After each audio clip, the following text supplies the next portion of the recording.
Դոհայում Իրանի և Միացյալ Նահանգների պատվիրակների հնարավոր հանդիպման մասին հակասական լուրերից հետո այնուամենայնիվ Քաթարի մայրաքաղաքում տեխնիկական մակարդակով բանակցություններ եղել են։ Ալ Ջազիրան իր աղբյուրներին հղումանելով հայտնում է, որ բարձրաստիճան պաշտոնյաների մակարդակով հանդիպում նախատեսված չէ։ Չնայած Դոհայում առնվազն 3 աշխատանքային խումբ կա, որոնք տեխնիկական քննարկումներով են զբաղվում։ Ավելի վաղ Իրանի գլխավոր բանակցող երկրի խորհրդարանի խոսնակ Մոհամմադ Բաղեր Ղալիբաֆը վստահեցրել էր, թե Իրանը ներկա պահին ընդհանրապես չի բանակցում Միացյալ Նահանգների հետ եւ չի բանակցի, քանի դեռ Վաշինգտոնը չի կատարել փոխըմբռնման հուշագրի բոլոր կետերը։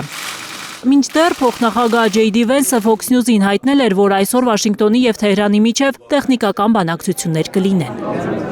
Փորձագետների ուշադրությունը գրավել է, որ բանակցությունների այս փուլում Իրանը խոսում է պատերազմին պատրաստ լինելու մասին եւ սպառնում է ռազմական գործողություններ սկսել, եթե նահանգները վիժեցնի հուշագիրը։ Փորձագետները չեն բացառում, որ նորից փակուղի մտնեն Վաշինգտոն-Թեհրան բանակցությունները։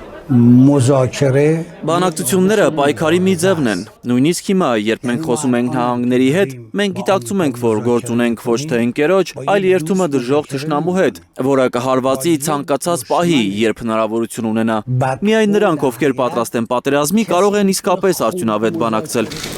Իրանական կողմին մտահոգում է, որ ԱՄՆ պատվիրակների հետ բանակցելիս ու որևէ համաձայնության հասնելուց հետո նրանք վերադառնում են նահանգներ եւ բանակցությունների մյուս փուլին համատեղ պայմանավորվածություններին հակասող պնդումներ են անում։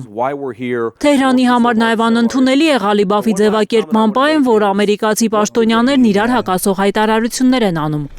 այդպես ավելի խորացնելով անվստահությունը։ ԱՄՆ վարչակազմում կան ակնհայտ ճեղքեր։ Ռուբիոն մի ուղի է ընտրել, Վենսը մեկ այլ։ Ռուբիոն նախորդ 5 շաբթի Բահրեյնում մեր հուշագրի հակասող հայտարարություններ էր անում։